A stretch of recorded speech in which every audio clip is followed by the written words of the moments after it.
Creativity learning পইণ্টলৈ সকলোকে স্বাগতম জনাইছোঁ। আজি মই ক্লাছ 7ৰ আছামিজত চেপ্টাৰ নাম্বাৰ 7 পাঠ 7 জতুৱাৰ জট এইটো লেচনৰ ওপৰত মই বুজাই মানে কি বুজাই দিয়াৰ এইটো কোনো কাহিনী আকাৰত নহয়, জাষ্ট জতুৱাৰ ঠাঁচ গোটেই লেচনটো কবিতাটোৱে জতুৱাৰ ঠাঁচ আছে আৰু সেইবোৰ মিনিংবোৰ অলৰেডি তোমালোকে বুকত দিছে। এইবোৰ তোমালোকে পঢ়িবা, একদম গোটেইকেইটা বুজি পাই যাবা।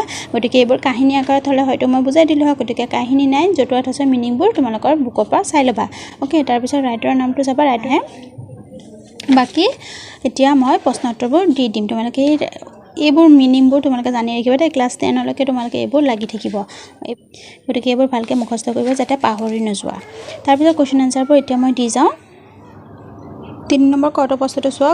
কবিতাটোৰ মতে আকাশত চাং কোনে পাতে? কবিতাটোৰ মতে আকাশত চাং নপতা ফুকনে পাতে। আৰু ইয়াৰ মিনিংটো মই লিখি দিছোঁ, অৰ্থাৎ ক্ষমতা নোহোৱা মানুহে নিজকে ডাঙৰ বুলি ভাবি অলিক কল্পনা ভাবি থাকে।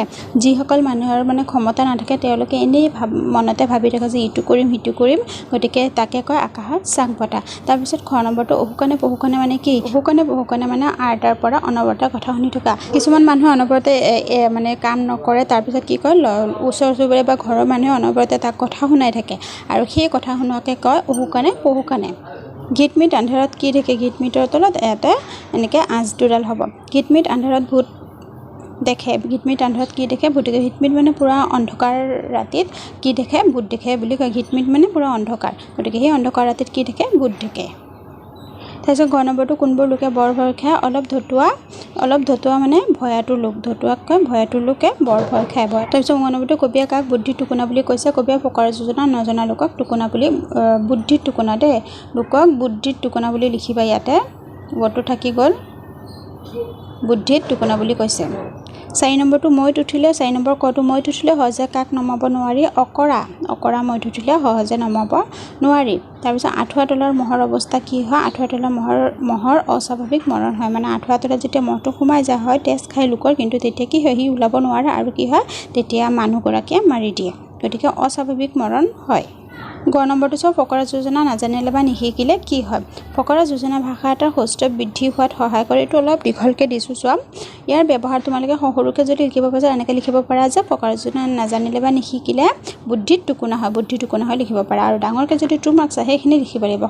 ফকৰা যোজনা ভাষা এটাৰ সৌষ্ঠৱ বৃদ্ধি হোৱাত সহায় কৰে। ইয়াৰ ব্যৱহাৰ কৰা লোকৰ ভাষা ৰসাল হৈ পৰে।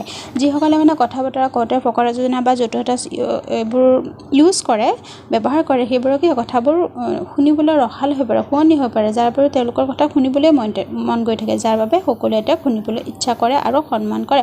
গতিকে ফকৰা যোজনা বা নজনা লিকক বুদ্ধিৰ টুকুনা বুলি কৈছে। 4 নম্বৰ গড় উত্তৰটো এতিয়া এনেকৈ লিখিলে হ'ব, যোনটো সহজ হ'ব সেইটোৱে লিখিবা।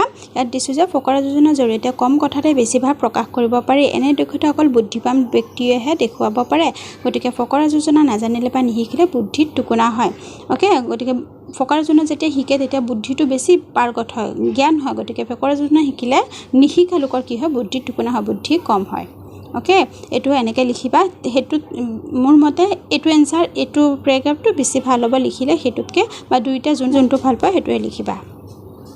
5 নম্বৰটো বাকচৰ ভিতৰত থকা শব্দৰ বিপৰীত অৰ্থ বুজোৱা। শব্দৰ বিপৰীত অৰ্থ এইবিলাক তোমালোকৰ বিপৰীত শব্দবোৰ তোমালোকে ক্লাছ 6-7ত এইবোৰ বুকৰ পৰা দিয়া, বেছি ভিতৰৰ পৰা নিদিয়া। গতিকে যিবোৰ বুকত দিয়া প্ৰশ্ন উত্তৰ সেইবোৰৰ পৰা মুখস্থ কৰিবা। এইবোৰ ইম্পৰ্টেণ্ট। পোহৰ আন্ধাৰ বিপৰীত মানে ওলোটাটো, পোহৰৰ ওলোটাটো আন্ধাৰ, অসাধ্য সাধ্য, নিৰ্লোভ লোভ, নিৰ্লোভ মানে লোভ নথকা, গতিকে তাৰ ওলোটাটো হ'ব লোভ।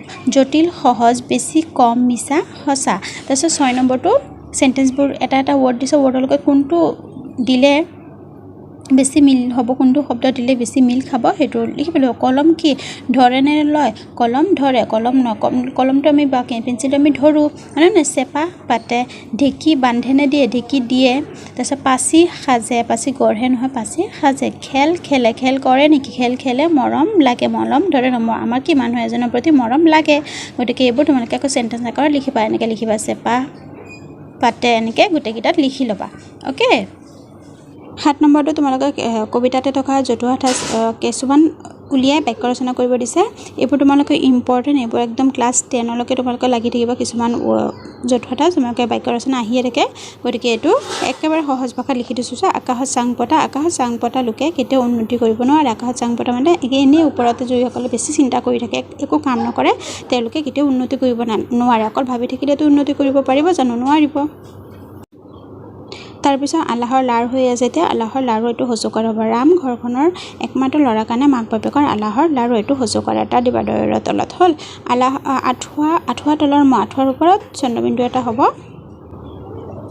ৰহিমৰ মাক দেউতাক নথকাৰ বাবে সি সৰুৰে পৰা খুৰাকৰ আঠুৱা তলৰ মানে পৰৰ অধীন হৈ থাকে পিছৰ বাক্য ৰচনাটো এইটো লেচন তোমালোকৰ জতুৱাত আছে গতিকে মই 5টা লিখিব দিছে সেইবাবে যোনবোৰ ইম্পৰ্টেণ্ট সেইবোৰ 5টা মই বাছি তোমালোকক বাক্য ৰচনা কৰি দি দিছোঁ আকুৰ গুজালিটো কি আছে এইটো চন্দ্ৰবিন্দু এটা হ'ব আকুৰ গুজালি মানুহে কেতিয়াও নিজৰ দুখ মানি নলয় আকুৰ গুজালি মানে নিজে দমদমাই থাকে লাগিলে ভুল হওক শুদ্ধ হওক তেওঁ ভুল হ'লেও নিজে দমদমাই থাকে তাকে কয় আকুৰ গুজালি গতিকে আকুৰ গুজালি মানুহে কেতিয়াও নিজৰ দুখ মানি নলয় পিছৰটো আছে গুড গৰু মানুহৰ লগত তৰ্ক কৰি সময় নষ্ট কৰিব নালাগে গুড গৰু মানে একে মূৰ্খ গতিকে মূৰ্খ মানুহৰ লগত তৰ্ক কৰিব নালাগে তেতিয়া আমাৰ কি হয় সময় নষ্ট হয়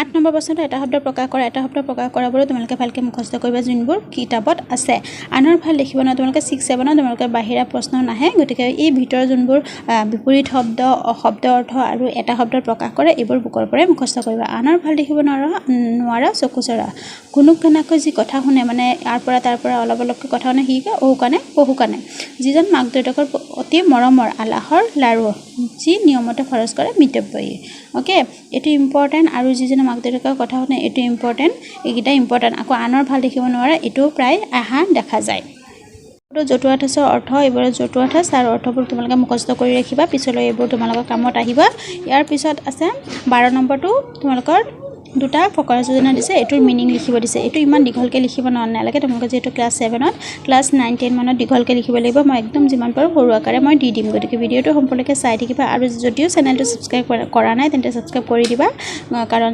ছাবস্ক্ৰাইব কৰিলে মোৰ ভিডিঅ'টো যেতিয়া দিওঁ তেতিয়া পাবা আৰু মই এইটো ভিডিঅ'ৰ ডেছক্ৰিপশ্যন বক্সত মই মেথছৰ আৰু ছায়েন্সৰ ভিডিঅ'বোৰৰ প্লেলিষ্টবোৰ দি দিম তাত ক্লিক কৰিলে গোটেইকেইটা ভিডিঅ' পাই যাবা আপদৰ মাত অকালৰ ভাত এইটোৰ মিনিংটো হ'ল এজনৰ বিপদৰ সময়ত দিয়া এষাৰ মাত আৰু দুখীয়াৰ অভাৱৰ দিনত দিয়া এসাঁজ ভাত আদৰ্শৱান লোকৰ পৰিচয় বা ব্যক্তিৰ পৰিচয় অ'কে আপদৰ মাত মানে আপদ মানে বিপদৰ সময়ত যদি এষাৰ মাতটো দিয়া তেতিয়া সেইটো বহুত ডাঙৰ কথা আৰু আকালৰ ভাত মানে দুখীয়া মানুহক যেতিয়া অভাৱ হয় খোৱাৰ অভাৱ হয় দিয়া লোকক কি হয় সেইবোৰ লোকক কি কয় আদৰ্শৱান লোকৰ পৰিচয় আৰু আমি সকলো সময়তে আমি এনেকুৱা ব্যক্তি হ'ব লাগে যাতে এজনৰ বিপদত সহায় কৰিব পাৰোঁ আৰু এজনৰ দুখীয়া মানুহক এসাঁজ ভাত হ'লেও দিব পাৰোঁ খ নম্বৰটো কথাতে বতা পায় কথাতে কটা যায় কেতিয়াবা কথা ক'ব নজনা লোকৰ বাবে বিপদত পৰিব পাৰি আনহাতে কেতিয়াবা আকৌ কথাৰ বাবে সন্মান লাভ কৰিব পাৰি কৈয়ে থাকে যে সৰুকৈ এনচাৰ লাগে গতিকে এইবোৰ মই যিমান পাৰোঁ সৰুকৈ দি দিছোঁ গতিকে আজি ভিডিঅ'টো ইয়াতে সামৰিছোঁ চেনেলটো ছাবস্ক্ৰাইব কৰিবলৈ নাপাহৰিবা আজিলৈ আহিছোঁ ধন্যবাদ